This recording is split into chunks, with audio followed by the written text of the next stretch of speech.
warahmatullahi wabarakatuh. Waalaikumsalam warahmatullahi wabarakatuh. Alhamdulillahirabbil alamin wa bihi nasta'in wa ala umuri dunya waddin wa sallallahu ala sayyidina Muhammadin wa ala alihi wa sahbihi ajma'in.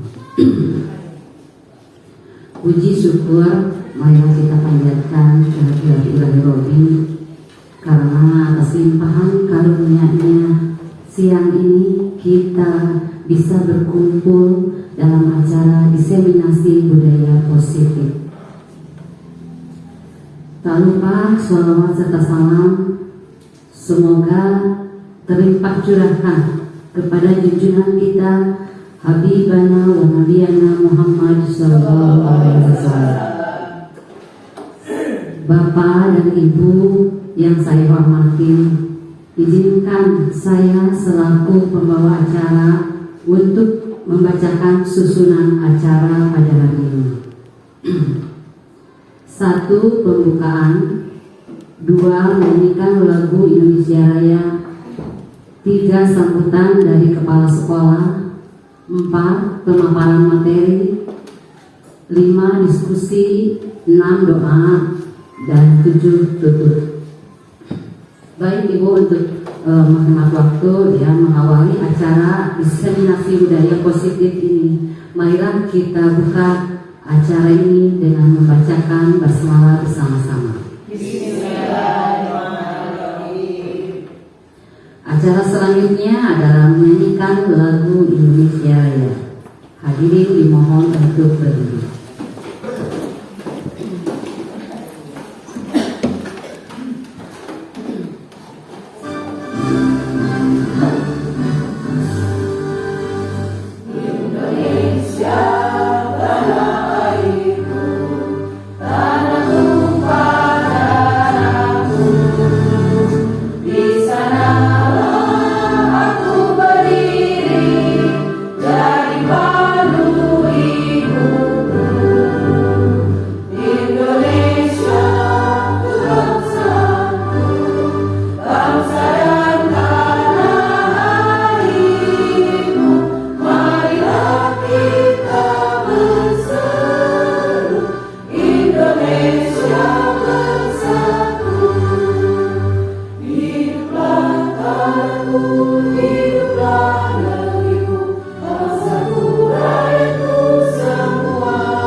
Terima kasih, hadirin dimohon untuk duduk kembali.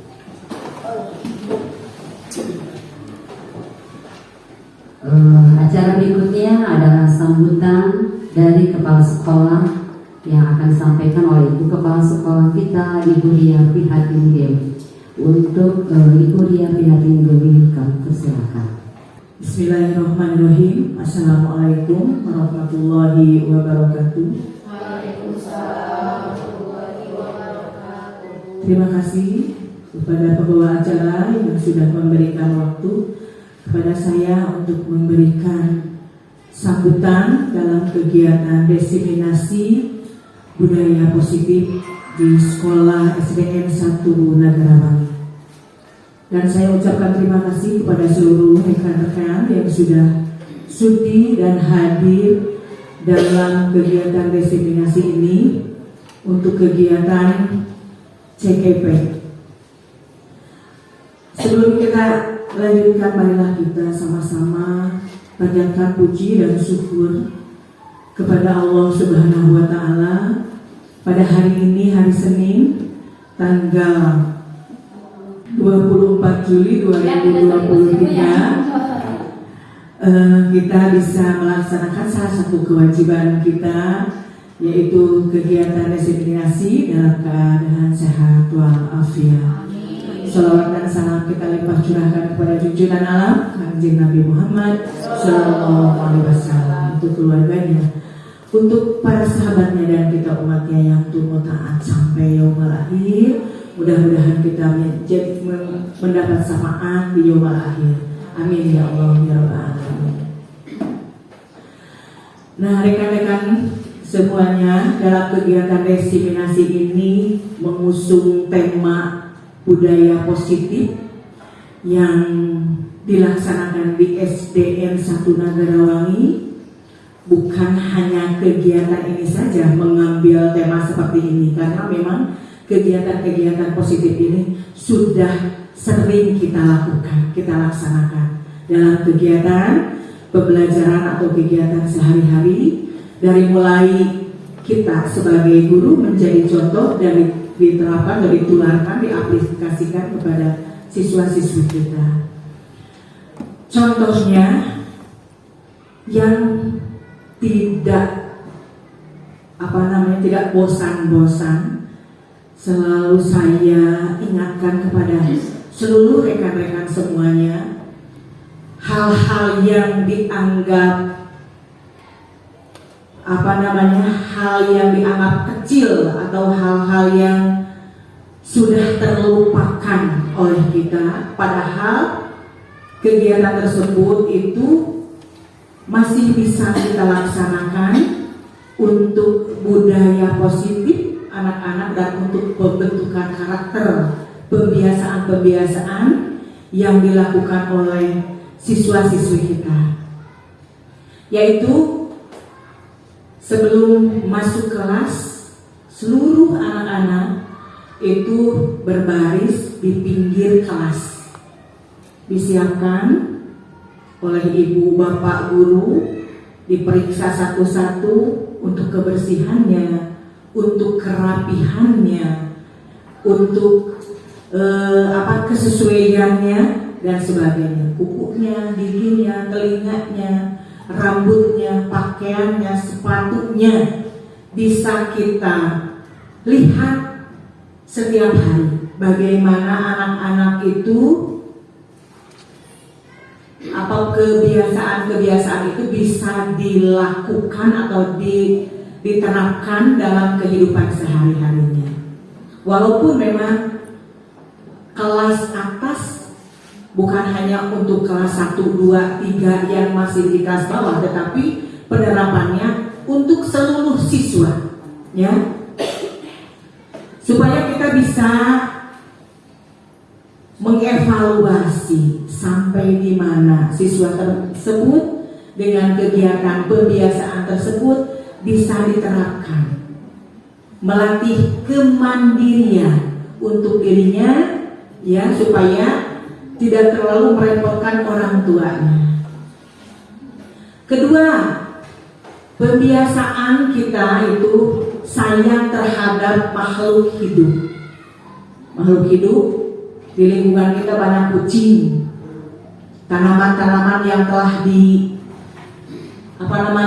ditanam juga, ya, itu memang perlu kita perhatikan kembali.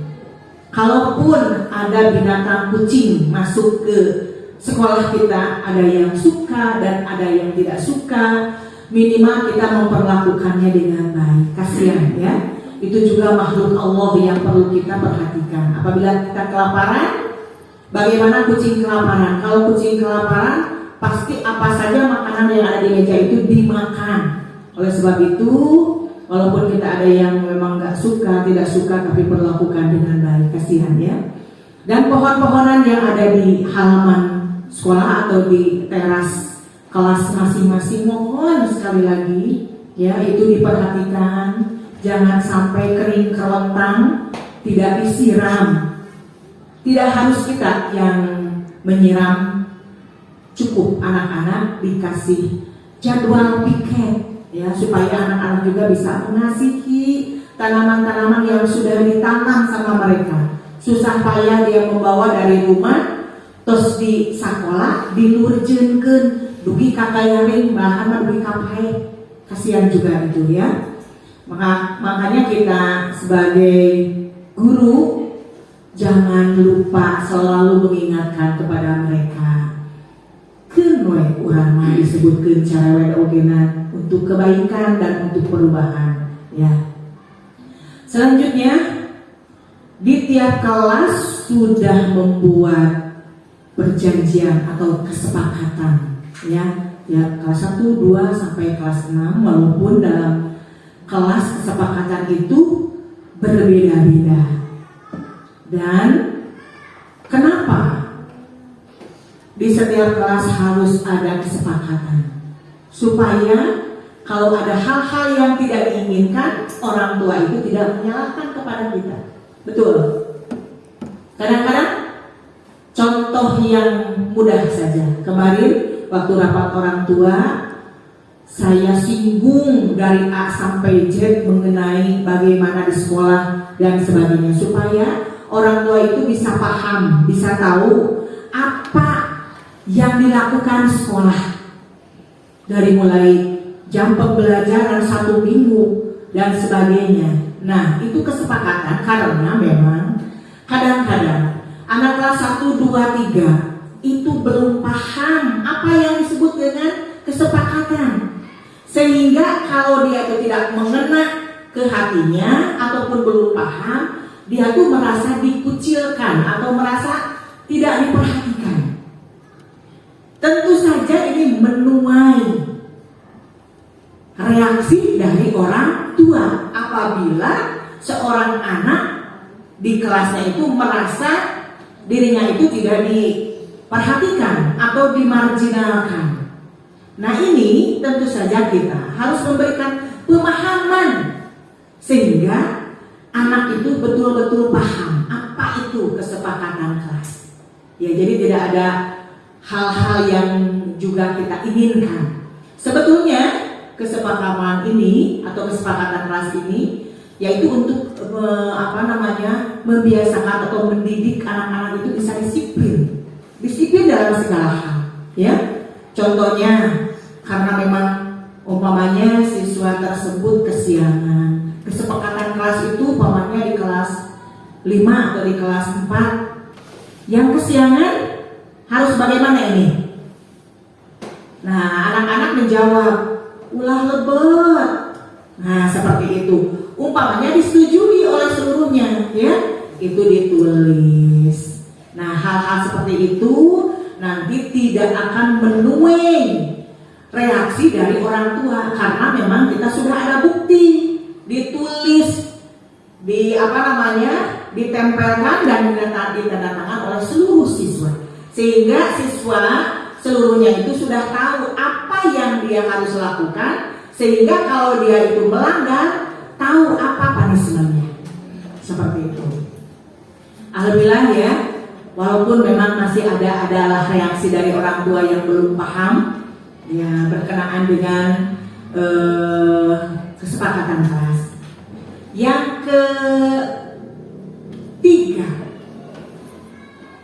Yang ketiga itu kelas buat visi misi kelas. Acuannya itu adalah visi misi yang ada di sekolah kita. Masih ingat visinya apa? Ya,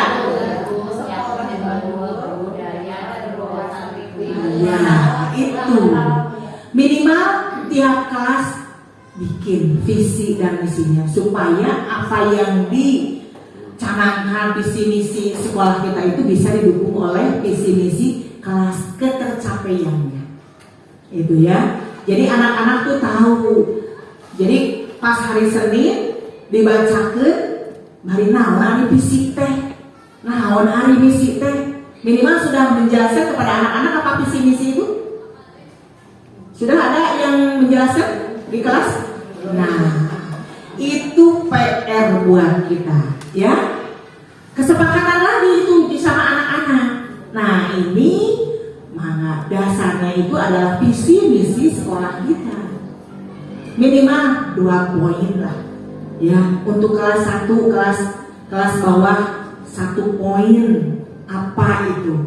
Biar mereka itu paham. Bukan hanya dibacakan hari Senin tetapi siswa itu tidak memahami apa itu visi misi sekolah kita. Mudah-mudahan budaya positif yang ada di SDN 1 Nagarawangi semakin hari, semakin tahun, semakin bisa lebih meningkat dan bisa dijalankan dengan sebaik-baiknya, dan kalau ada kekurangannya bisa diperbaiki. Masing-masing bekerja sama, bergotong royong, ya, saling membantu demi kemajuan, demi kesuksesan SDN 1 Nagarawangi. Terima kasih telah bekerja sama dengan kami seluruhnya sehingga SDN 1 Nagarawangi 2 tahun terakhir ini menjadi the best di Kecamatan Cihideng untuk kreativitas siswa. Karena memang ini adalah guru-guru yang super hebat, telah menyukseskan semua anak didik kita menjadi juara. Sekali lagi terima kasih untuk untuk tenaga, pikiran, ya, dan semuanya. Semoga Allah membalas dengan apa yang telah Ibu lakukan menjadi amal dan amal di yaumul akhir. Amin ya Allah ya amin.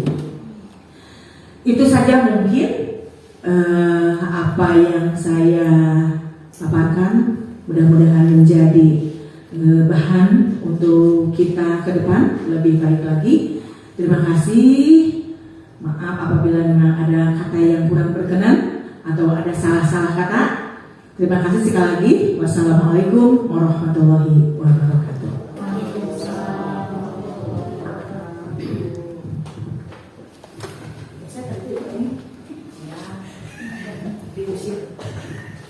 Alhamdulillah, terima kasih kepada Ibu Kepala yang telah memberikan sambutannya kepada kita. Semoga apa yang beliau anjurkan, himbaukan mengenai untuk perkembangan anak didik kita, ya, mulai dari masuk sekolah, masuk kelas, juga sampai pembiasaan-pembiasaan yang harus kita lakukan, ya, dapat direalisasikan oleh kita semua sebagai pendidik, khususnya di SDN 1 Nagarawangi. Baik Ibu dan Bapak, kita lanjutkan ke sesi berikutnya, yaitu acara yang kita tunggu-tunggu dari CGV kita, Bu Asli Amadunisa, ya, mengenai budaya positif. Penasaran Ibu dan Bapak? Mari kita simak dengan baik, ya. Kepada Ibu Asli, silakan.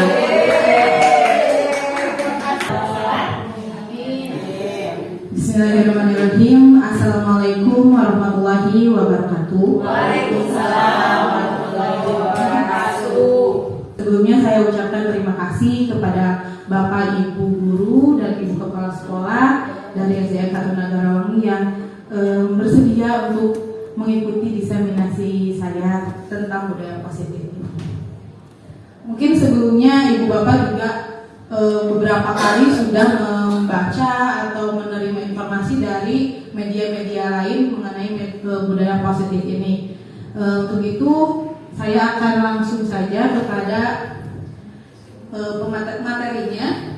Sebelumnya saya ingin sampaikan dulu tujuan pendidikan menurut Ki Hajar Dewantara, yaitu adalah pendidikan adalah menuntun segala kodrat yang ada pada anak-anak agar mereka dapat mencapai keselamatan dan kebahagiaan yang setinggi-tingginya, baik sebagai manusia maupun sebagai anggota masyarakat.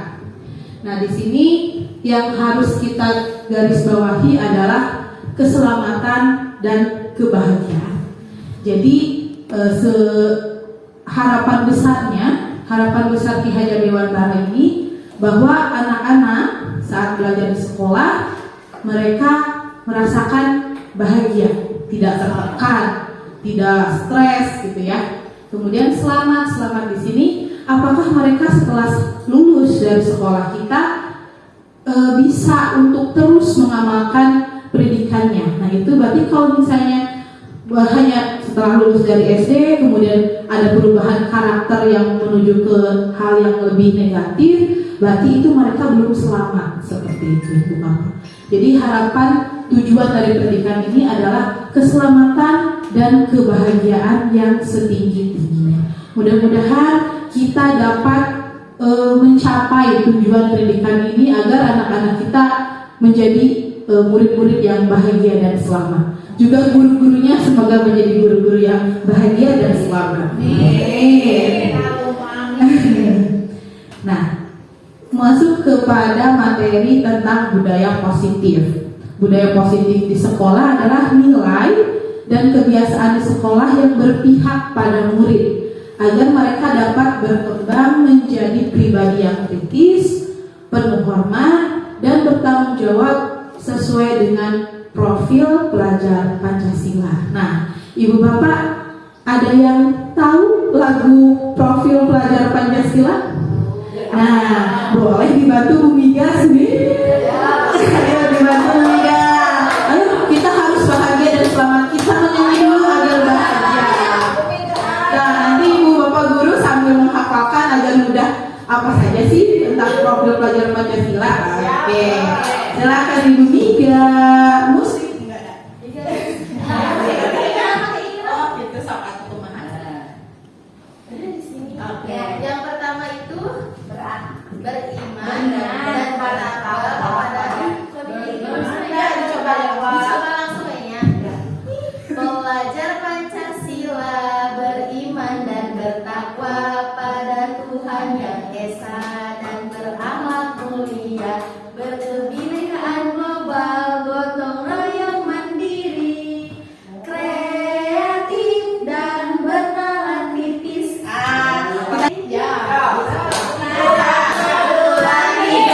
Pelajar Pancasila beriman dan bertakwa pada Tuhan Yang Esa dan beramal mulia, berkebinekaan global, gotong royong mandiri, kreatif dan bernalar kritis.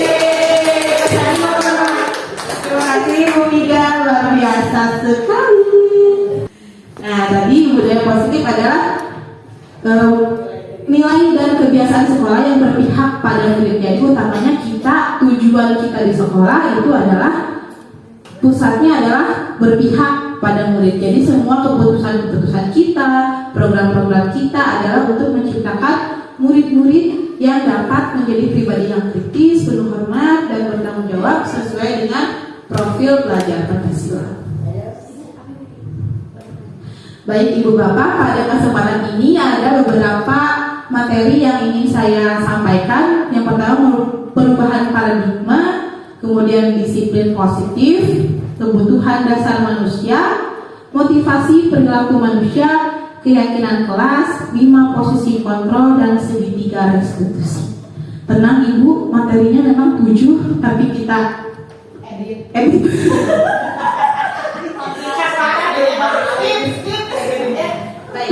Untuk perubahan paradigma belajar, dalam membangun budaya positif, sekolah dapat menyediakan lingkungan yang positif, aman, dan nyaman agar murid dapat berpikir, bertindak, dan mencipta dengan merdeka, mandiri, dan bertanggung jawab. Nah, di sini paradigmanya dulu bahwa guru itu hanya menyampaikan materi, anak-anak istilahnya itu disuapin gitu ya Bu ya, disuapin. Tapi sekarang dengan perubahan paradigma belajar membuat bahwa lingkungan di sekolah itu harus aman, nyaman pasti, dan menuntut mereka untuk berpikir dan bertindak dengan merdeka sesuai dengan kurikulum yang sedang dicanangkan sekarang adalah kurikulum merdeka. Bukan merdeka bebas belajar gitu atau enggak, tapi mereka lebih dapat mengembangkan potensi yang ada pada diri mereka.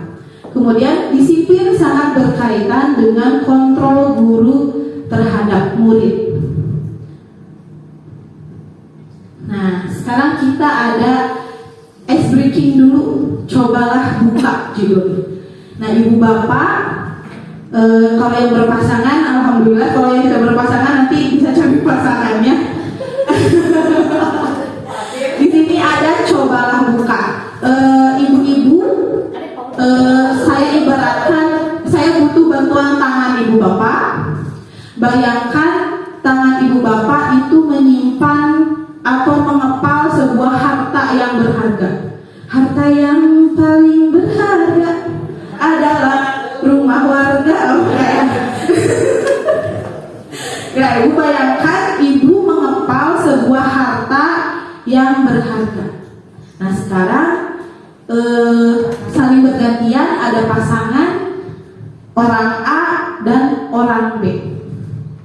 Coba berpasangan dulu, Bu Niga dengan Pak Sandi, Bu Nina, Bu Heni dengan Bu Wina, itu ada. Oke, instruksinya adalah siapa yang mau menjadi orang A dan siapa yang mau menjadi orang B, silahkan diputuskan. Oke, sekarang orang A silahkan rayu orang B untuk membuka tangannya. Oh iya, silahkan orang A dulu ya. Orang A silahkan rayu atau mau dipaksa, mau di gimana untuk membuka tangannya. Tangan yang B kan. Nah, yang tangan B-nya menyimpan harta. Tangan B, orang B silahkan memutuskan sendiri apakah mau dibuka atau tetap dikepalkan.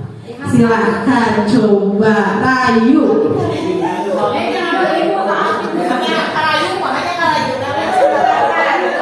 Mau dirayu, mau dipaksa, boleh.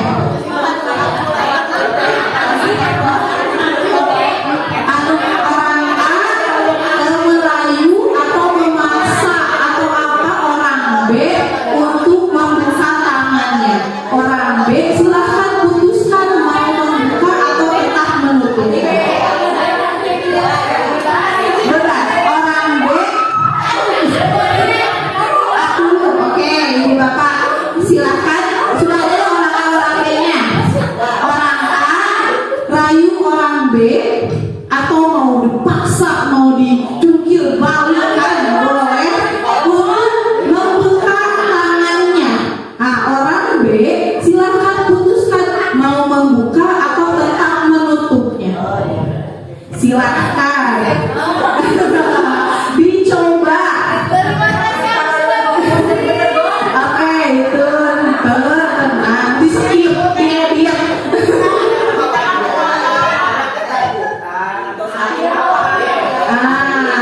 Kalau misalnya dirasa sudah ditukar, jadi sekarang orang B yang merayu orang A. Oke.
Orang B yang membuka tangannya boleh acungkan tangan.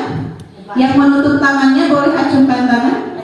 Oke. Nah di sini tidak ada istilah wahimah bisa disangka gampangan atau bergol, tidak. Di sini menunjukkan bahwa semua keputusan itu berada pada kontrol diri sendiri, gitu. Jadi kalau kita kontrolnya kekeh tidak mau dibuka dengan rayuan semangat apapun atau dengan paksaan, jadi berarti itu bagaimana kontrol kita? Kalau kontrol kita mengatakan ya udahlah buka aja, itu tidak masalah. Kalau kontrol kita mengatakan aku akan bertahan gitu, itu juga tidak masalah. Itu menunjukkan bahwa kontrol diri sendiri ada pada diri sendiri, seperti itu. Nah, namun ternyata ada sebuah ilusi tentang teori kontrol. Di sini menurut Dr. William Glasser ada ilusi-ilusi tentang teori kontrol guru terhadap muridnya. Ada entah guru orang dewasa terhadap anak-anak seperti itu. Yang pertama adalah ilusi guru mengontrol murid. Jadi awalnya paradigma awal itu guru menganggap semua keputusan murid itu berada di tangan guru. Seperti itu adalah ilusi pertama yang merupakan sebuah miskonsepsi seperti itu. Karena kita tahu murid juga memiliki kontrol sendiri mereka untuk mempertahankan atau menolak kontrol mereka, kontrol orang dewasa. Walaupun misalnya ada murid-murid yang bersedia atau menerima kontrol kita sebagai guru, itu menunjukkan bahwa dirinya sendiri yang membuka kontrol tersebut, bukan kita yang memaksakan seperti itu. Kemudian ilusi yang kedua adalah bahwa semua penguatan positif, efektif, dan bermanfaat. Kita selalu berpikir, oh penguatan positif ini akan pasti yakin efektif dan bermanfaat. Ternyata tidak seperti itu. Kadang yang kita pikir positif untuk beberapa anak yang berbeda itu akan menampilkan dampak yang berbeda juga seperti itu. Kemudian ilusi bahwa kritik dan membuat orang merasa bersalah dapat menguatkan karakter, gitu. Ilusi ini menganggap kudu dikritik budak ieu teh atau kita buat rasa bersalah karena karakternya kuat. Nah itu juga itu juga merupakan sebuah ilusi gitu. Jadi ada miskonsepsi terhadap teori kontrol itu. Kemudian terakhir bahwa orang dewasa memiliki hak untuk memaksa. Tadi kata saya boleh dirayu, boleh dipaksa untuk membuka tangan rekannya. Tapi apabila rekannya membuka, berarti orang tersebut justru membiarkan kontrolnya untuk diberikan kepada orang lain, bersedia untuk dikontrol orang lain. Tapi pada dasarnya kita orang dewasa tidak memiliki hak untuk memaksa murid seperti itu. Lanjut. Nah, bisakah kita mengontrol seseorang? Di sini ada perubahan paradigma yang awalnya paradigmanya stimulus respon bergeser menjadi teori kontrol. Pada stimulus respon itu realitas atau kebutuhan kita anggap sama. Jadi semua murid di sini saat ada konsep stimulus respon, kita menganggap bahwa murid itu kebutuhannya sama semua. Tapi dengan teori kontrol ini kita konsepnya mulai berubah bahwa kebutuhan berbeda-beda. Ya, mau itu gurunya, siswanya itu kita yakin bahwa itu berbeda. Kemudian semua orang melihat hal yang sama. Sedangkan di teori kontrol setiap orang memiliki gambaran berbeda. Untuk yang ketiga, kita mencoba mengubah orang agar berpandangan sama dengan kita. Sedangkan pada teori kontrol kita berusaha memahami pandangan orang lain tentang dunia. Kemudian perilaku buruk dilihat sebagai suatu kesalahan. Tapi pada teori kontrol mengatakan bahwa semua perilaku itu memiliki tujuan. Jadi saat kita ini masalah, tapi kita saat teori kontrol, kenapa nih anak ini berbuat seperti ini pasti ada tujuannya apa, nanti kita gali lagi. Kemudian orang lain bisa mengontrol saya pada stimulus respon, sedangkan pada teori kontrol hanya Anda yang bisa mengontrol diri Anda. Kemudian saya bisa mengontrol orang lain, tapi pada teori kontrol Anda tidak bisa mengontrol orang lain. Kemudian pemaksaan ada pada saat rujukan gagal. Jadi saat gagal itu dipaksa, ayo buka. Misalnya tadi, misalnya orang A memaksa orang B, buka seperti itu. Tapi untuk teori kontrol bahwa kolaborasi dan konsensus menciptakan pilihan-pilihan baru. Kemudian pada stimulus respon, model berpikirnya itu antara menang atau kalah. Tapi pada teori kontrol itu membuat sebuah posisi agar kedua belah pihak merasa menang dan menang gitu. Jadi baik untuk kedua belah pihak.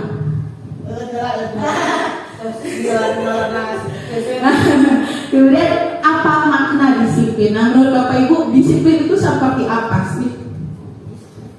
Disiplin itu perbuatan yang tidak melanggar aturan atau sesuai dengan apa yang di kesepakatan atau yang di yang kesepakatan bersama ya tentang sesuatu hal yang memang harus dilaksanakan. Oke. Kalau tidak dilaksanakan ya ada punishment. Ya, seperti itu. Baik. Sekarang kita lihat kata disiplin sering dikaitkan dengan tata tertib, teratur dan kepatuhan terhadap peraturan. Kata disiplin juga sering dikaitkan dengan hukuman. Padahal itu sungguh berbeda dengan belajar, dengan disiplin. Tidak harus dengan memberikan hukuman. Justru itu adalah salah satu alternatif terakhir. Dan kalau perlu tidak digunakan sama sekali seperti itu. Kita hanya nyicil. Iya. Nah, disiplin adalah kemauan memerintah diri sendiri dalam mengontrol dan menguasai diri untuk gitu ya.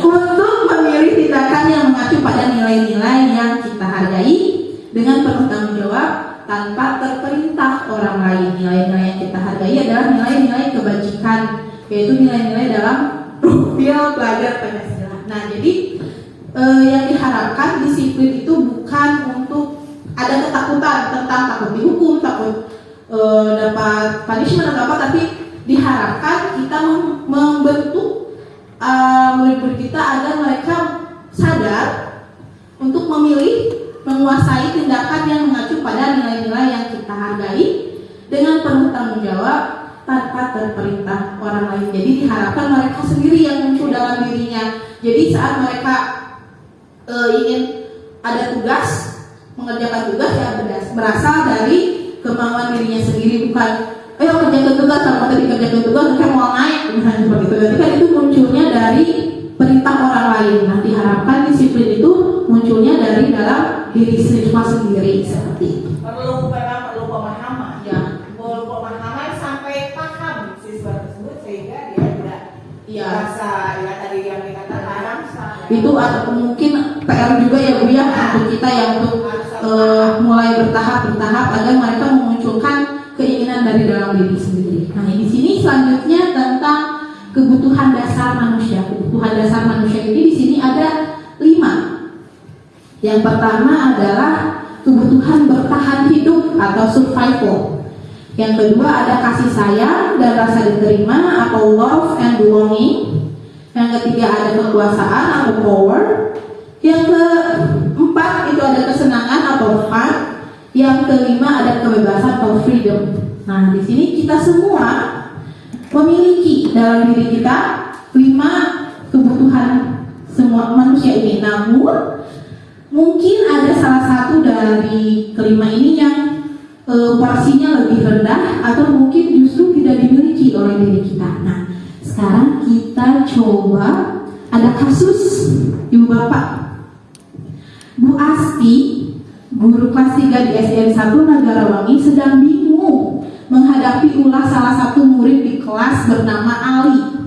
Beberapa anak telah datang dan mengeluhkan Ali yang seringkali meminta bekal makan siang mereka dengan paksa. Jika Anda menghadapi situasi seperti Ibu Asti, apa yang akan Anda lakukan? Menurut Anda, kira-kira apa alasan Ali melakukan itu? Nah, ada yang mau membantu saya? Mau menjawab, Ibu Bapak? Coba, tidak ada salah, tidak ada benar. Umi galakan. Kan Umi terus nyanyi. Ada yang mau Ibu Bapak? Jadi kita langsung diskusi dengan pemaparan, kita langsung gabung. Oke, siap, mantap. Coba. Ini kasus di kelas 1 ya, contohnya ini. Masih gabung. Kelas 3. Iku naonnya di tilu jadi biji wae ku naon dia teh. Nah, melihat permasalahan seperti ini ya di kelas ini tentu saja sebagai guru kita tidak langsung menjudge ataupun memanggil siswa tersebut atau menyalahkan. Tentu saja ini perlu analisa kita, ya. Yang tadi saya katakan bahwa perlu pemahaman yang paling mendalam terhadap semua individu di kelas. Karena tadi dikatakan bahwa ya, periksa dulu deh. Boleh atuh. Ya, yang tadi saya katakan bahwa siswa atau murid itu adalah pribadi yang unik ya, mempunyai individu yang berbeda-beda. Tentu saja mungkin kita harus tahu latar belakangnya seperti apa ya. Kenapa anak itu bisa seperti ini? Kalau setiap guru seperti yang dilakukan tadi, tentu saja kita tidak akan salah untuk menindak atau punishment untuk siswa tersebut. Tentu saja mungkin ini baru analisa saya ya. Kenapa Ali bisa seperti itu?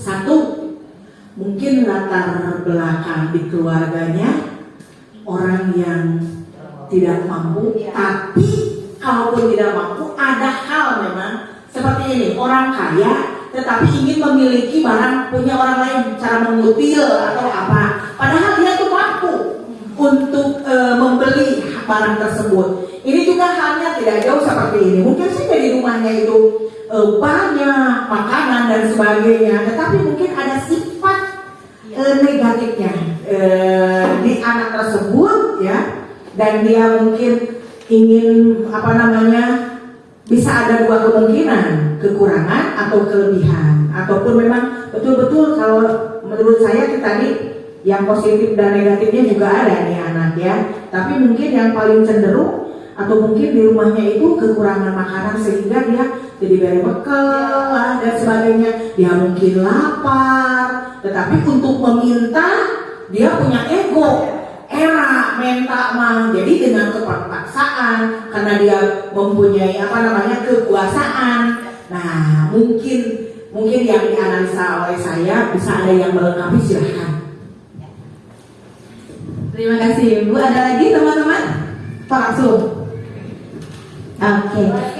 Boleh, silahkan. Nina boleh ke depan. Mau apa?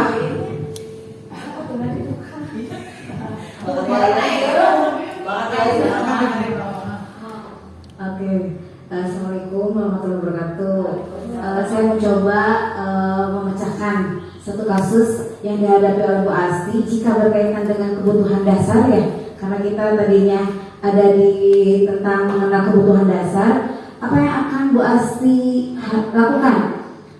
Satu adalah pendekatan terhadap murid itu sendiri dengan memberikan kewajiban kita, yaitu memberikan kasih sayang terhadap muridnya, mungkin di situ. Nah, untuk menurut saya sendiri kira-kira apa alasan Ali? Di sini kalau Ali ada dua kemungkinan, dia membutuhkan kasih sayang, perhatian lebih. Tentunya ya, ketika dia tidak mendapatkan perhatian di dalam keluarga, pasti dia akan mencari di tempat yang lain ya, seperti itu. Ada juga kebutuhan dasar yang berkaitan dengan ini, dia ingin memiliki kekuasaan. Dia ingin paling berani di antara teman-temannya gitu kan. Jadi bahasa ini memang benar aja dimintain gitu kan semua pokoknya. Mungkin itu bahasanya yang berkaitan dengan kebutuhan dasar yang tadi disampaikan. Terima kasih. Terima kasih, ini tepuk tangan untuk Ibu ya, dan Ibu Wina, terima kasih. Luar biasa jawabannya, betul ya Ibu ya, kita pertama harus melihat latar belakangnya terlebih dahulu. Dua kemungkinan yang diucapkan oleh Bu Ria, yang disampaikan Bu Ria dan Bu Wina itu yang pertama tentang kasih sayang dan power, kekuasaan. Nah betul, kalau dikaitkan dengan kebutuhan dasar manusia, sebenarnya ada 5 kemungkinan dari latar belakang yang dilakukan oleh Ali. Yang pertama itu Ali lapar dan orang tuanya tidak membawakan bekal makan siangnya. Seperti tadi orangnya mungkin Ali berasal dari keluarga yang tidak mampu. Berarti kebutuhan dasar Ali yang belum terpenuhi adalah kebutuhan bertahan hidup atau survival. Tapi jika latar belakang Ali itu ingin diperhatikan oleh temannya, jadi kalau misalnya dipaksa, kan ibu Ali gini, ibu Ali, jadi kan ada perhatian tuh dari teman-temannya. Berarti dia ada kebutuhan dasarnya adalah dicintai dan dimiliki yang belum terpenuhinya, love and belonging. Kemudian tadi betul, dia merasa hebat karena temannya jadi takut dan menuruti keinginannya. Betul, di sini berarti kebutuhan dasarnya adalah kekuasaan. Powernya dia, wah jago nih, bisa maksa temen nih gitu. Atau mungkin Ali bosen, udah ada bekalnya dari rumah, tapi dia bosen bekalnya mie goreng di logan, kok yang aku endok di mian gitu kan. Tapi ini ingin ada kebebasan, freedom, bebas gitu, pengen memilih bekalnya. Atau ya Ali iseng aja lah, biar happy aja, iseng aja pengen lihat temennya, lamun abinya kehereyan Ibu Wina, ekspresinya seperti apa ya, itu fun aja, iseng aja gitu ya. Jadi ada 5 kemungkinan saat murid kita melakukan sebuah tindakan seperti itu.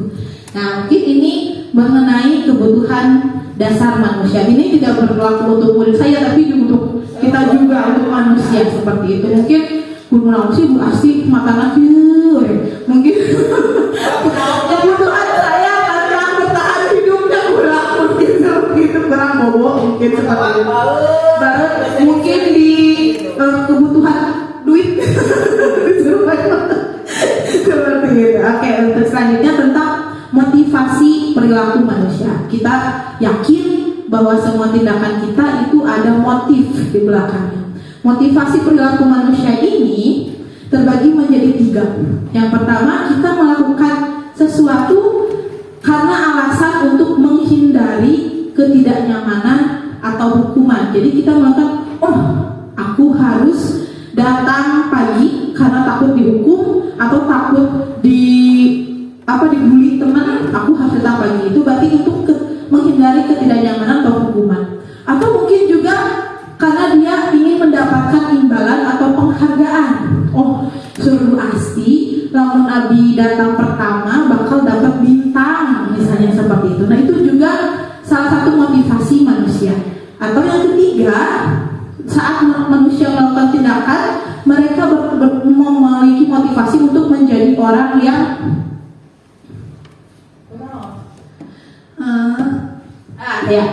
mereka mereka inginkan dan menghargai diri sendiri dengan nilai-nilai yang mereka percaya. Nah, dari 3 motivasi ini, motivasi pertama dan kedua itu masih motivasi eksternal sifatnya, karena ada dorongan dari luar, gitu, belum dari dalam diri sendiri. Sedangkan untuk motivasi ketiga itu sudah berasal dari diri sendiri atau motivasi internal. Nah, diharapkan kita dalam pembelajarannya mulai sedikit-sedikit untuk menumbuhkan motivasi internal dalam diri murid. Jadi mungkin saya juga pas baca buku modul ini, kemarin saya salah gitu kan, soalnya saya juga ada program memberi bintang gitu. Kalau memahami modul ini, ternyata memberi bintang itu justru memberikan motivasinya karena untuk mendapatkan imbalan atau penghargaan. Jadi belum tepat seperti itu ya Bu ya.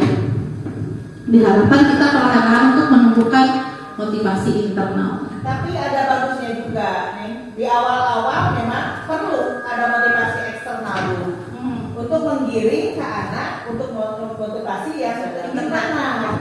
Gak apa-apa, bukan salah kemarin ya. Sudah ada sudah melangkah ke hal yang dengan bertindak seperti itu bagi kami kan juga nggak salah. Ya nanti lama kelamaan, tapi jangan terlalu keseringan. Ya jadi digelet lah orang nanti biar anak tuh bisa dia itu tumbuh sendiri dari dalam dirinya. Sudah. Sebetulnya ini apa yang dipaparkan kultur yang asli itu kalau kita melaksanakannya seperti ini, wah good bisa. Ini pembelajaran bukan hanya untuk sebagai guru penggerak, kalau guru penggerak, tapi untuk membarat semuanya ini bahkan untuk semuanya. Betul sekali betul ya. Luar biasa. Boleh Pak? Apakah saya salah? Tidak. Oh,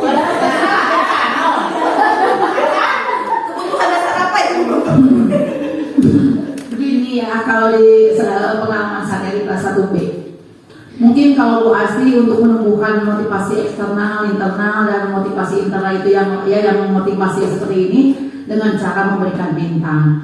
Kalau saya seperti ini, saya membeli makanan banyak misalkan. Nanti kan dari awal, nah ibu punya makanan, mungkin ini makanan ibu berikan kepada semua akan mendapatkan. Tapi yang membedakan mendapatkan 1, 2, 3-nya banyak itu nilai yang kalian dapatkan atau sikap kalian ketika belajar. Tidak perlu misalkan tidak dapat 100 juga tidak apa-apa. Kalau sikap kalian belajarnya, sikap kalian itu betul ya, tidak jahil kepada teman, tidak terus ngobrol, mendengarkan ibu ketika ibu berbicara, mungkin siapa tahu kalian yang akan lebih banyak mendapatkan makanan. Misalkan saya memberikan wafer yang besar, nah kan wafer itu ada kecil-kecil itu ya, ada yang 1, ada yang 2, oh ini mah dapat 2 karena ini. Jadi yang mendapatkan 2 itu bukan karena nilai saja, tapi karena mungkin dari dapat nilainya bisa menyelesaikan soal dengan baik semuanya. Ada juga yang ketika sikapnya itu dalam belajarnya, kan anak-anak itu kadang-kadang keluar bangku. Ketika saya sampaikan, ketika mau menilai, memberikan buku atau yang mau dinilai juga ada sikapnya untuk ujung-ujung gila misalkan. Tapi saya ingatkan dulu, nah siapa nanti yang memberikannya dengan tangan kiri, dengan tangan kanan. Saya selalu mengingatkan dulu dari awal, karena kalau tidak diingatkan mungkin anak-anak juga lupa. Jangankan anak-anak, saya juga sering lupa gitu. Nah kalau apakah tindakan saya itu salah? Terima kasih Ibu Aam. Apakah tindakan Ibu Aam itu salah? Saya rasa tidak sepenuhnya salah. Tadi seperti ibu kepala sekolah kita ucapkan, itu menjadi tangga seperti itu ya Bu ya. Jadi kita naik step pertama mungkin harus didorong dulu dengan penghargaan atau imbalan seperti itu. Nanti perlahan-lahan kita juga harus mulai menumbuhkan, jangan sampai anak ayah hadiah, ayah nama mau bersikap baik, takutnya kan seperti itu. Nah di sini kita disampaikan dihukum oleh penghargaan. Nah, ada beberapa pengaruh, engkau dihukum tapi oleh penghargaan. Jadi penghargaan kita yang kita berikan itu ada yang berpengaruh positif, ada yang berpengaruh negatif. Yang pertama itu ada pengaruh jangka pendek dan jangka panjang. Saat kita memberikan, misalnya Bu Aam, setiap pembelajarannya atau saya ya, kalau saya kan ada di kelas seperti itu. Memberikan kalau misalnya disiplin seperti ini, datang tepat waktu seperti ini. Mereka saat pembelajaran saya seperti itu, tapi misalnya Bu Yuli hari ini saya nitip ya, anak-anak saya nggak bisa masuk. Nah ternyata pas pelajaran Bu Yuli, sikap itu tidak dilaksanakan karena oleh Bu Yuli tidak diberikan bintang seperti itu. Itu ada efek jangka pendeknya seperti itu. Jadi mungkin efek negatifnya saat kita memberikan penghargaan seperti itu akan saat diberikan oleh orang yang berbeda, anak-anak akan kecewa seperti itu. Jadi kadang ku ibu iya mah antara dipasihan, mual gitu. Itu kan jadi dampaknya juga negatif seperti itu. Kemudian ada penghargaan yang menghukum. Ini penghargaan yang menghukum itu adalah sesuatu yang selama sekarang itu dihilangkan, yaitu sistem ranking. Ada karena yang paling menurut saya yang merasa paling dihukum itu anak yang ranking 2, karena dia juga belajar sama, tapi aku dengan ranking 2, dengan ranking hiji nama itu, padahal dia belajar rajin, padahal dia ngerjakan tugas, padahal dia kia.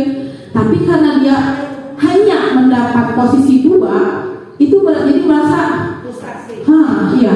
Aku kan tidak juara tapi ngadua gitu. Jadi itu penghargaan yang menghukum. Jadi tidak meningkatkan motivasinya. Pasti si Eta itu lah mulai gigi mah. Soalnya aku mau belajar nih. Pasti kan ada bukan pasti. Kemungkinan ada hal seperti itu. Kemudian penghargaan mengurangi ketepatan. Ini terjadi kalau Ketepatan ya.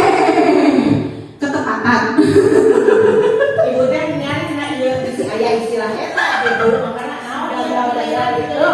Pemateri dan Ketepatan. ketepatan. Jadi misalnya, ayo yang bisa nilai 100, ibu akan beri bintang 1. Misalnya anak-anak usul, tapi mereka ketelitiannya jadi kurang.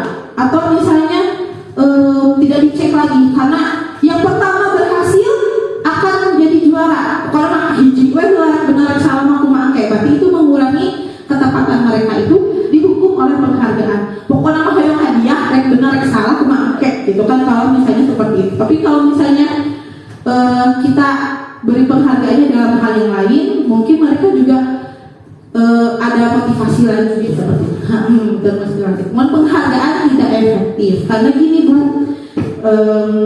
saya kemarin yang bintang yang pertama itu anak-anak benar Bu semangat, tapi kesini ada beberapa siswa yang tidak mendapat bintang terus karena udah mah nilainya jelek, sikap di kelasnya juga menurun. Baiklah ini terdapat bintang, baiklah gitu. Jadi tidak efektifnya di hal seperti itu pun lah nggak suka mah gitu misalnya. Jadi itu tidak efektif.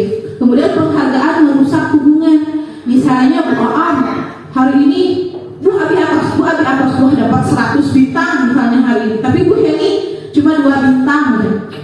Wah Allah ya dapat bintang teh. Nah itu juga dapat batas kompetisi, tapi kompetisinya kurang sehat. Seperti itu, ini makna dari dihukum oleh penghargaan. Mungkin tidak salah sepenuhnya salah, tapi mungkin kita untuk masuk ke step berikutnya, penghargaan itu kita ubah lagi dengan cara-cara yang lain.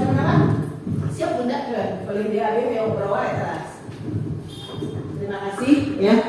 Nah dari hukuman-hukuman yang di sini yang dipaparkan sama Bu Asti memang betul sekali. Nah ini weekday anak pribadi atau memberikan sekali pemahaman ke setiap individu. Ya, apabila memang sudah paham, tentu saja untuk anak-anak siswa, untuk orang dewasa juga sama. Menghadapi siswa, menghadapi orang dewasa sama. Harus paham sifat, karakter, ya, kemampuan. Itu pasti butuh pertimbangan untuk kita. Tadi di awal memang penghargaan yang tadi yang dijelaskan sama Bu Asti memang akan seperti itu. Ya, anak-anak pola-pola memang dia akan bersemangat. Tetapi menurun tentu saja itu balik lagi kita sebagai orang dewasa yang mengajar siswa-siswi atau murid yang masih dasar perlu betul-betul memahami individu yang berbeda karena memang unik sekali anak-anak. Apabila kita jadi menindak salah menindak itu yang paling tepat teori itu ya, karena memang hari ibu bulan SPG diajar psikologi, nah itu banyak perkembangan siswa, pendidikan dan sebagainya. Tentu kalau kita di kelas itu dengan beragam siswa individu yang unik bisa memahami satu-satu anak harus dihadapinya seperti apa. Memang yang tadi 5 dasar dengan kasih sayang dan sebagainya itu yang utama yang saya sebenarnya tahunnya ngajar Ibu Ogenan. Yang paling utama adalah pemahaman terhadap siswa itu sendiri. Apabila memang kita sudah paham apa yang dia mau atau apa yang sebenarnya dia inginkan, insya Allah dengan tahap-tahapan yang seperti ini tidak akan menjadikan hal menyakiti ke salah satu orang. Anu murid, anu dewasa ya akan seperti itu. Sehingga mau yang kepanjangan dari dendam atau dan sebagainya. Insya Allah itu saja mungkin tambahan dari Ibu ya. Baik, terima kasih Ibu yang luar biasa.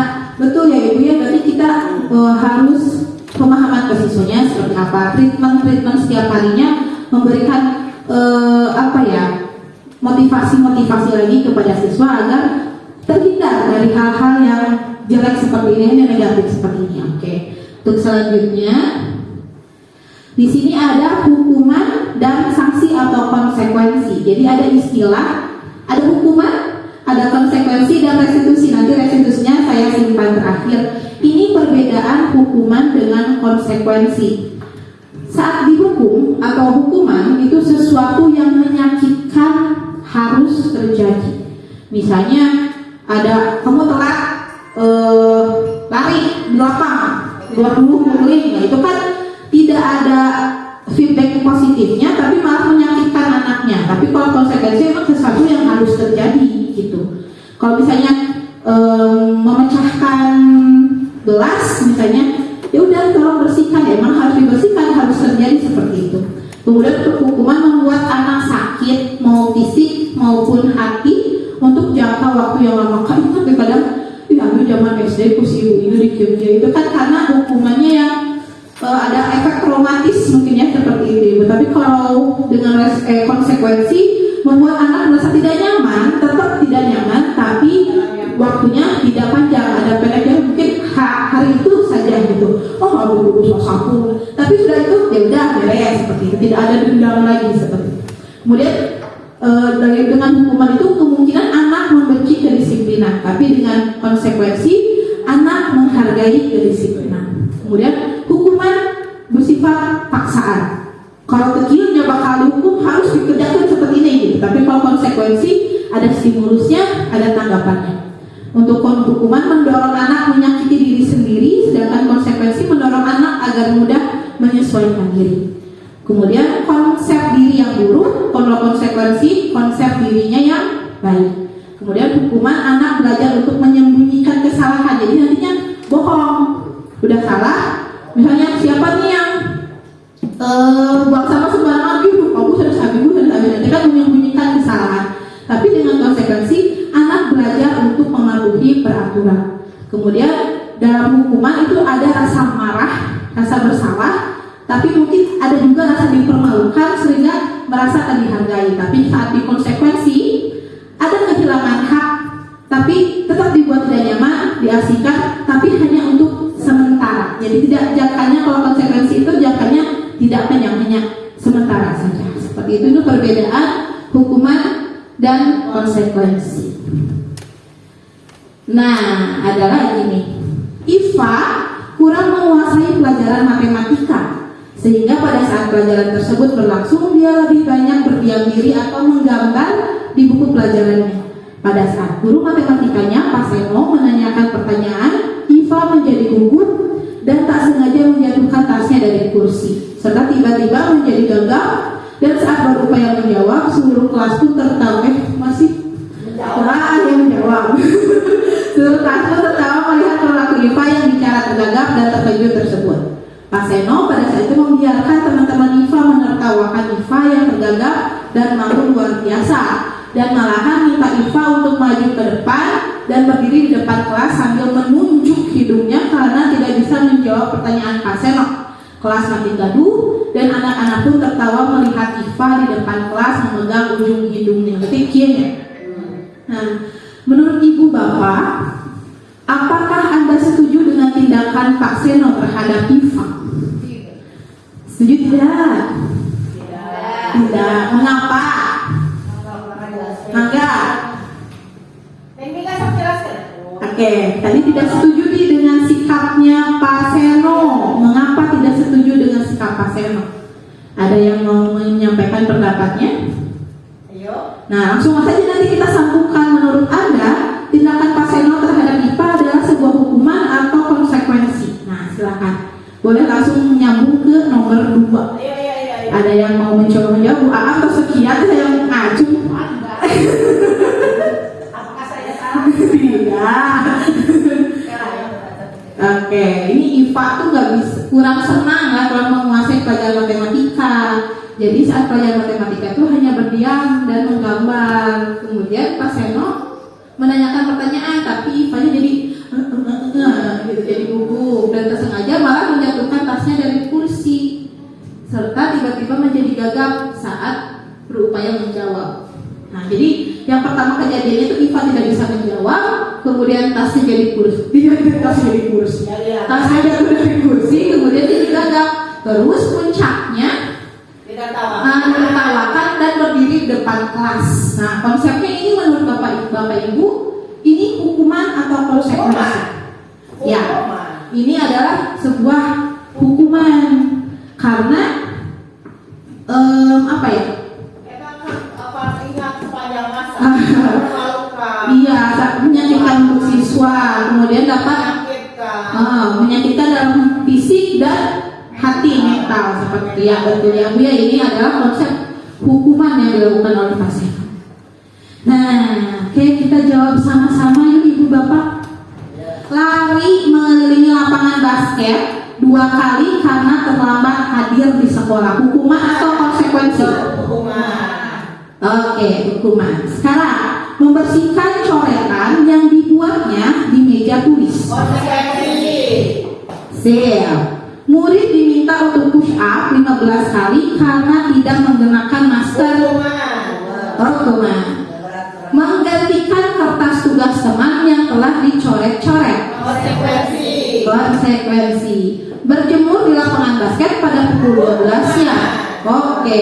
Murid diminta bertelanjang kaki sepanjang hari karena tidak menggunakan sepatu warna hitam sesuai. Hukuman. Berdiri di depan kelas sambil mengangkat kaki 1. Hukuman. Membersihkan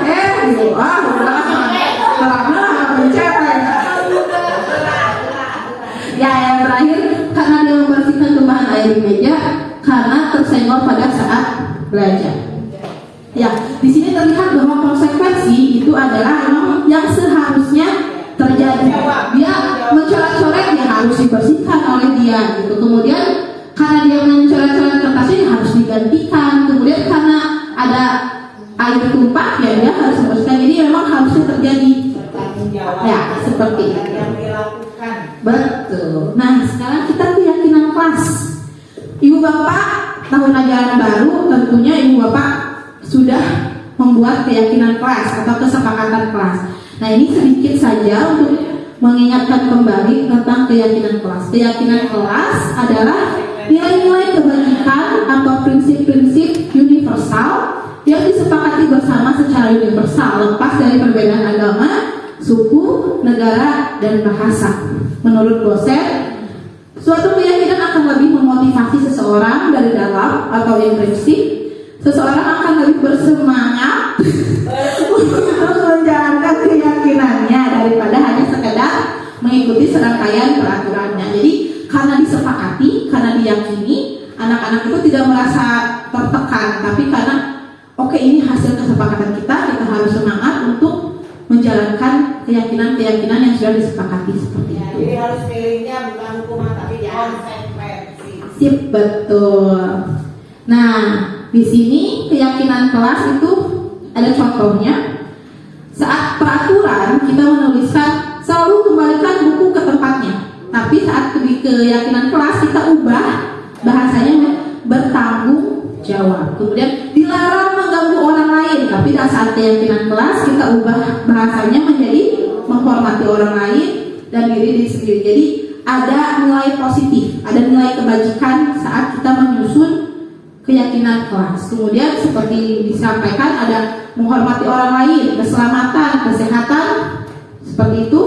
Dan ini nilai-nilai yang universal yang disepakati mau oleh agama Islam, Kristen seperti itu, sepakat kalau keselamatan itu ya harus dijaga untuk menjaga teman-temannya juga dan diri sendiri. Seperti itu nih untuk peraturan dan keyakinan kelas.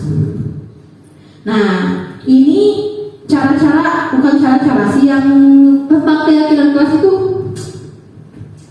bersifat abstrak daripada peraturan yang lebih rinci dan konkret. Kalau peraturan dilarang membuang sampah sembarangan, tapi kalau misalnya di keyakinan kelas jagalah kebersihan. Jadi kebersihan itu kan tidak hanya buang sampah, menyapu, atau kembali membersihkan bekasnya. Kemudian keyakinan keras berupa pernyataan-pernyataan yang universal, jadi tidak menuju kepada agama tertentu, suku tertentu, atau bangsa tertentu. Pernyataan keyakinan keras senantiasa dibuat dalam bentuk positif, jadi bukan bahasanya yang jangan membuang sampah sembarangan, tapi buanglah sampah pada tempatnya. Atau jangan berisik, tapi bersikap tenang, tertib, seperti itu. Jadi kata-katanya positif untuk menumbuhkan motivasi-motivasi yang positif juga. Kemudian jangan terlalu banyak sehingga mudah diingat oleh siswa. Mungkin 6 atau 7 itu sudah cukup untuk keyakinan kelas. Jadi kalau misalnya ada poin-poin yang sama, kita masukkan, digabungkan dalam satu kalimat seperti itu, atau mungkin satu makna seperti itu. Kemudian keyakinan seperti dapat diterapkan lingkungan tersebut. Semua warga kelas hendaknya ikut berkontribusi dalam membuatnya. Jadi dari anak-anak bagusnya. Itu kalau kelas 1 mungkin mungkin ada pancing-pancing seperti yang pengen di kelas itu ingin seperti apa kelasnya, kita harus bagaimana, mungkin dipancing sedikit gitu. Kemudian bersedia meninjau kembali keyakinan kelas dari waktu ke waktu. Jadi ada yang sudah tidak cocok nih keyakinan kelasnya, atau mungkin kemarin menemukan sesuatu yang baru, kita tambah lagi. Jadi mungkin ditinjau, boleh dikurangi, diubah, atau ditambah seperti itu. Ayo bisa yuk. Ada posisi kontrol guru. Di sini ada 5 posisi kontrol guru. Dari sebelumnya ada tentang restitusi. Restitusi ini adalah proses menciptakan kondisi bagi murid yang memperbaiki kesalahan mereka, sehingga mereka bisa kembali pada kelompok mereka dengan karakter yang lebih kuat. Nah, tadi ada hukuman, kemudian ada konsekuensi. Nah, ini yang terakhir ada restitusi. Restitusi itu lebih memperbaiki kesalahan mereka. Itu kalau konsekuensi kan ada perbuatan yang tidak nyamannya. Kalau restitusi diusahakan membuat mereka nyaman, tapi tetap untuk memperbaiki kesalahan mereka. Gitu. Jadi saat mereka kembali ke lingkungannya lagi, tidak ada istilah si eta kamari dipanggil bos ibu dicarikan apa gitu. Jadi mereka tetap nyaman dengan hasil restitusinya. Nah, untuk 5 posisi kontrol guru di sini ada yang sebagai penghukum, pembuat rasa bersalah, teman, pemantau, dan manajer. Nah, saya sampai kemarin ya berada di antara penghukum sampai teman.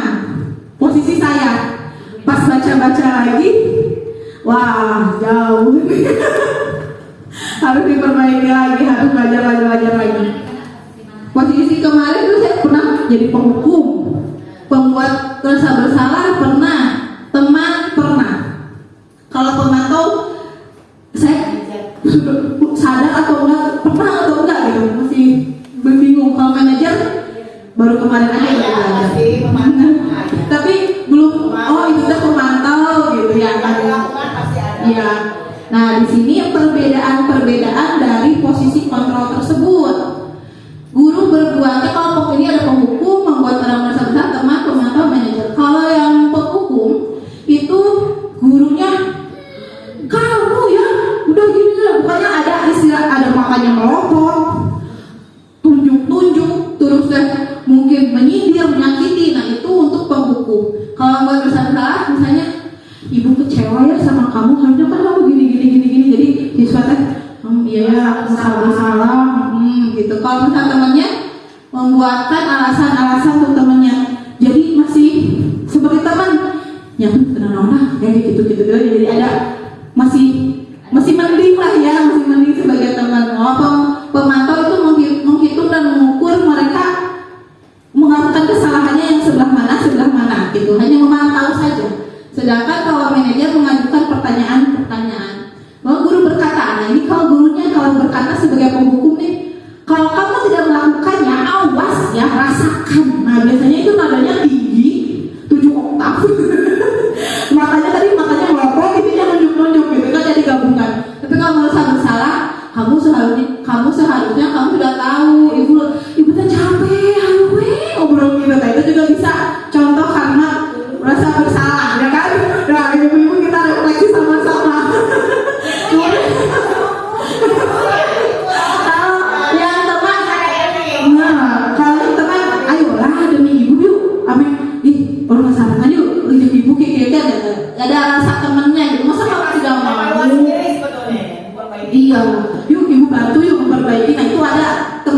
Kalau yang pemantau, coba apa peraturannya? Cuma dia mantau aja gitu menanya.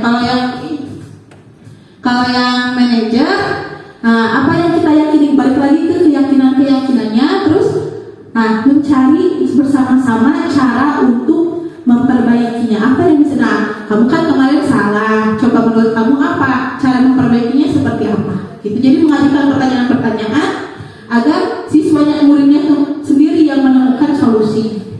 Hasilnya yang hukuman memberontak, menyalahkan, bahkan berbohong. Kemudian kalau yang membuat rasa bersalah, menyembunyikan, menyangkal. Kalau yang teman ada ketergantungan, makanya di bantuan dia ke ibu, ya seperti itu. Kemudian yang pemantau menyesuaikan diri bila diamah, si ibu udah benar, si ibu santuy gitu. Kalau pemantau mungkin seperti itu ya. Kalau yang manajer itu ada menguatkan pribadinya. Kemudian nanti murid berkata, biarkan saja, nanti juga marah-marah lagi gitu ya. Kalau yang buat bersalah, maafkan saya, paling cuma seperti itu. Nah, kalau yang teman, misalnya kita tidak membantu mereka akan merasa kecewa. Saya pikir Bapak Ibu teman saya, ternyata gitu waktu kita hukum mungkin ya. Terus yang memantau, berapa banyak bintang yang harus kamu peroleh, atau berapa halaman yang harus saya tulis. Jadi ada menghitung, mengukur. Tadi kan ada yang menghitung dan mengukur. Jadi menghitung berapa peraturan yang dia langgar, berapa hukuman yang harus dia lakukan. Kemudian, kalau yang manajer, bagaimana caranya saya bisa memperbaiki keadaan, jadi untuk membuat solusinya seperti itu. Kemudian dampaknya, mengulangi kesalahan lagi. Kemungkinan besar saat kita menjadi penghukum, murid itu akan mengulangi kesalahannya. Kemudian kalau membuat rasa besar, muridnya akan merasa rendah diri. Kalau sebagai teman, dampaknya lemah, tidak mandiri, dan tergantung kepada kita. Kalau yang sebagai pemantau, menitik beratkan pada sanksi atau hadiah untuk dirinya. Sedangkan kalau kita sebagai manajer, murid bisa mengevaluasi diri bagaimana cara memperbaiki dirinya. Nah, dari kelima posisi kontrol, idealnya kita menjadi sebagai posisi yang mana, Ibu? Idealnya ya, sebagai manajer ya. Tapi ya saya juga, kalau dilihat, ini pernah nih, ini pernah gitu ya. Dan belajar lagi sedikit-sedikit memperbaiki diri. Bismillah ya Bu ya. Nah, kalau dilihat nih, kita lihat posisi kontrolnya. Jika ada yang mengatakan saya kecewa sekali dengan kamu, kira-kira posisi kontrolnya sebagai apa? Sebagai membuat rasa bersalah. Oke. Terus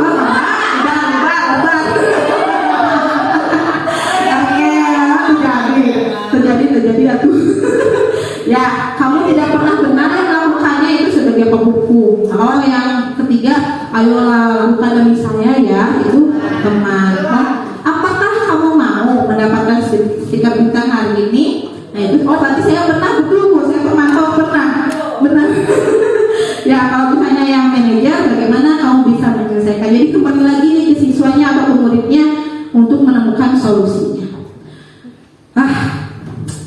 Satu aja saya ada 4 kasus, satu aja ya. Nah, guru matematika dan wali kelas 8, beliau. Makanya, Sabrina hari itu bangun terlambat dan terburu-buru sampai di sekolah. Dia pun akhirnya sampai di gerbang sekolah, tapi baru menyadari kalau tidak menggunakan sepatu hitam seperti tertera di peraturan sekolah.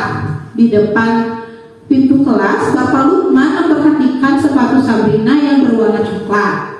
Sabrina berusaha menjelaskan bahwa dia terburu-buru dan salah mengenakan sepatu. Pak Lukman menanyakan Sabrina apa peraturan sekolah tentang seragam warna sepatu. Sabrina menjawab, sudah mengetahui sepatu harus berwarna hitam, namun terburu-buru dan salah mengenakan sepatu. Selain tidak mungkin kembali pulang karena rumahnya jauh sekali, Pak Lukman tetap bersikeras pada peraturan yang berlaku dan mengatakan, ya sudah, kamu sudah melanggar peraturan sekolah, kamu salah, sudah terlambat, salah pula warna sepatunya, segera buka sepatumu agar tidak bisa mengenakan warna sepatu sesuai kalau tidak bisa mengenakan warna sepatu sesuai peraturan. Sabrina minta maaf dan memohon kembali kepada Bapak Lukman agar dapat mengenakan sepatunya dan berjanji tidak akan mengulangi kesalahannya. Namun Pak Lukman tidak mau tahu. Tidak, kamu telah melanggar peraturan sekolah. Kalau tidak sanggup ambil sepatu di rumah atau diantarkan sepatu ke sekolah, ya sudah, kamu tidak bersepatu saja seharian di sekolah. Sekarang copot sepatumu dan silakan belajar tanpa sepatu seharian. Sabrina pun dengan berat hati mencopot sepatunya dan memberikannya kepada Pak Lukman. Seharian dia tidak berani berkeliling sekolah karena malu dan lebih banyak berdiam diri di kelas tanpa alas sepatu. Hukuman. Oke, ini Pak Lukmannya posisi kontrolnya sebagai penghukum karena tidak ada toleransi, kemudian nada bicaranya seperti itu. Ya, sip, good. Oke, lewat. Soalnya panjang jawabannya pendek ya. Kumaha. Ini ibunya jawabnya Bapak Lukman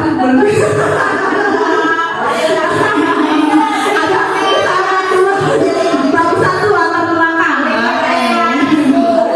Materi terakhir. Segitiga restitusi. Tadi restitusi itu untuk menumbuhkan atau memperbaiki rasa bersalah anak agar saat kembali ke lingkungannya mereka menjadi karakter yang lebih kuat. Nah, dalam restitusi itu ada 3 langkah yang dikenal dengan segitiga restitusi. Nah, segitiga restitusi langkah yang pertama adalah menstabilkan identitas. Pada tahap menstabilkan identitas ini ada kalimat yang menunjukkan bahwa setiap orang pasti pernah melakukan kesalahan dan kamu bukan satu-satunya yang pernah melakukan ini. Jadi ada stabil, identitasnya stabil. Kemudian langkah keduanya adalah validasi tindakan yang salah. Pada bagian ini ada kalimat atau bukan kalimat tersirat, kamu tentu punya alasan. Jadi menanyakan alasan mengapa melakukan itu, atau adakah cara yang lebih efektif untuk mendapatkan apa yang kamu butuhkan. Nah, itu untuk validasi tindakan yang salah. Selanjutnya yang terakhir, langkah menanyakan keyakinan. Nah, di sini dikembalikan lagi keyakinan kelas apa yang telah kita sepakati. Jadi setelah kita memiliki keyakinan kelas, apabila anak murid-murid kita melakukan tindakan yang berbeda dengan tindakan kelas, kita menanyakan keyakinan lagi pada mereka. Kemudian mencari solusi. Kamu ingin menjadi orang yang seperti apa? Nah, ini langkah-langkah untuk menstabilkan untuk segitiga restitusi. Kita ada video, Ibu. Kita tonton dulu sebentar.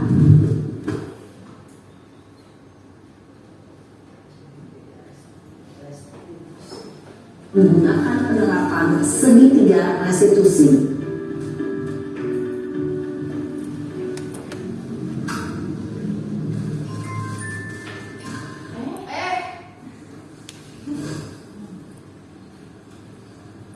Siang Sarah. Siang Pak. Sudah lama nggak ketemu Sarah? Kenapa hari ini ada di sini? Kesel Pak, kesel banget. Masa aku dikatain tukang fitnah Pak?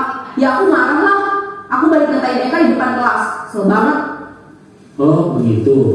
Ya pasti kamu marah dan kesal. Bapak juga akan marah apabila ada yang menuduh Bapak seperti itu. Kemudian pada saat itu kamu mau melakukan apa? Ya saya langsung ngatain Eka lah Pak. Kesel banget. Saya bentak-bentak dia di depan teman-teman lain. Oh begitu. Pasti kamu melakukan seperti itu karena suatu alasan tertentu bukan? Iyalah, masa saya diam saja Pak? Ya saya bela diri lah. Masa saya dituduh tukang fitnah? Ya wajar lah. Mempertahankan harga diri itu sesuatu yang penting buat kamu. Untung kamu tidak bertindak lebih gegabah lagi. Hanya membentak-bentak. Iya Pak. Untung saya masih bersabar dan hanya membentak saja. Sudah gemes padahal. Saya pasti bela diri lah. Ya pasti ya. Tapi kamu memilih untuk tetap bertahan dan bersabar. Kamu memilih untuk tidak berbuat lebih parah lagi kan? Iya. Nah, sekarang coba kita lihat lagi tindakan kamu yang bentak-bentak Eka di kelas. Tindakan kamu itu kira-kira sesuai dengan keyakinan kelas atau prinsip kamu tidak? Enggak lah Pak. Capek Pak jadi pemarah. Jadi keyakinan atau prinsip mana yang kurang sesuai dengan keinginan kamu? Ya, saya sebenarnya sangat menghargai orang lain. Mungkin saat itu saya menjadi emosi, jadi tidak menunjukkan sikap itu. Kamu meyakini tidak? Menghargai orang lain itu penting buat kamu. Yakinlah Pak. Iya, setuju. Kita harus saling menghargai. Namun, ada juga keyakinan yang kita sepakati yang perlu kita jalankan apabila kita sedang marah, bukan? Ya, saya bisa lebih proaktif, mulai dengan diri sendiri. Saya bisa jadi lebih bersabar, mengambil waktu jeda untuk berpikir mau apa selanjutnya. Kira-kira kamu bersedia memperbaiki masalah ini tidak? Bersedia Pak. Kalau kamu memperbaiki masalah ini, kamu akan menjadi orang seperti apa? Saya akan menjadi orang yang bertanggung jawab kali ya Pak. Dan senantiasa proaktif. Iya, menurut kamu bagaimana rasanya menjadi orang seperti itu? Ya nyaman lah, bangga bisa bersabar dan menahan diri. Baiklah kalau begitu. Yuk kita pikirkan bagaimana memperbaiki masalah ini. Nah, dari contoh tadi terlihat bahwa Pak gurunya tidak langsung menyalahkan gitu ya, tapi ya wajar, Bapak juga kalau seperti itu pasti marah. Jadi itu menstabilkan identitas kalau manusia itu pasti melakukan kesalahan, bukan hanya anak tersebut gitu. Jadi identitasnya, oh saya bukan orang yang salah satu-satunya, jadi dia tidak minder atau tidak takut. Kemudian divalidasi lagi, oh alasannya apa kalau melakukan seperti itu. Nanti anaknya menjawab alasannya seperti ini, seperti ini, seperti ini. Kemudian di tahap terakhir menanyakan keyakinan dan mendorong untuk membuat solusi sendiri. Jadi tadi Pak Guru tidak bilang kamu harusnya seperti ini, tapi dikembalikan lagi ke sarahnya. Jadi muridnya sadar dia salah, tahu alasannya dan berusaha untuk memperbaikinya dengan motivasi intrinsiknya sendiri seperti itu. Nah itu dari segitiga restitusi yang idealnya Bismillah kita perlahan untuk melakukannya kepada murid-murid kita seperti itu ya Bu ya. Oke. Nah berikut tadi segitiga restitusi, ada satu lagi video tapi mengingat waktu sudah cukup sore, kita langsung ke slide terakhir. Terima kasih. Alhamdulillah Ibu Bapak, terima kasih.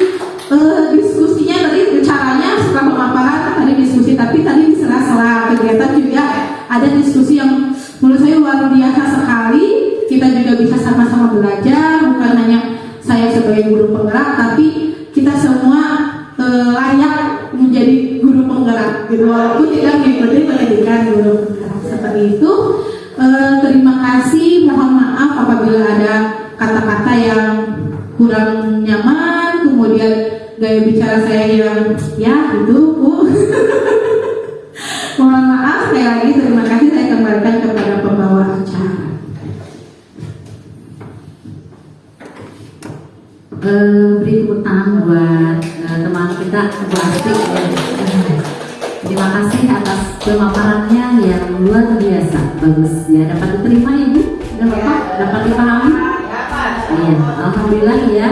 Mudah-mudahan kita semua dapat menerapkan budaya mengenai budaya positif ini di lingkungan sekolah kita ya. Kita jadi mengenal lebih jauh dan sebenarnya itu yang harus kita lakukan di lingkungan kita terhadap peserta didik gitu ya.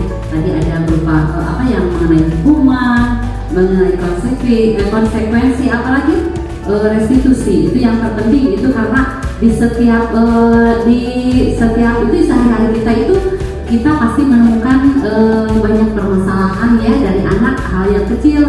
Kemarin juga saya di lapang melakukan restitusi Bu dan terhadap anak yang ciciduk di lapang. Nah, tapi tidak saya langsung menjadinya diajak ngobrol gitu ya, dilakukan restitusi ya. Ya, gitu. Banyak lah ya dari hal kecil membuang sampah ke tempat itu ke tanaman, salah banyak ya, ataupun yang lainnya. Nah kita bisa dengan adanya pemaparan materi dari Bu Asih barusan. Mudah-mudahan kita bisa menerapkannya dalam kehidupan sehari-hari. Bahkan tidak hanya di sekolah, di rumah juga bisa Bu. Di sekolah juga dengan kita sendiri bisa, dengan rekan juga ya, bisa ya. Jadi terkait wakana teh Bu, istilahnya ya betul, kita harus bisa mengontrol emosi kita ya. Bismillahirrahmanirrahim. Mudah-mudahan kita semua bisa ya. Terima kasih Bu Asih sekali lagi ya.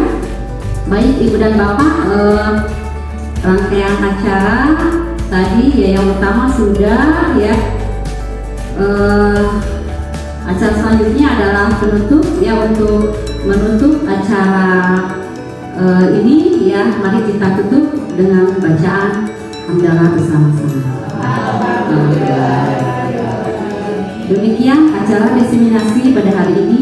Saya sebagai pembawa acara mohon undur diri, mohon maaf atas segala kekurangannya. Kalau ada kata yang patah jangan disimpan di dalam hati. Kalau ada kata yang salah jangan disimpan di dalam hati. Wassalamualaikum warahmatullahi wabarakatuh.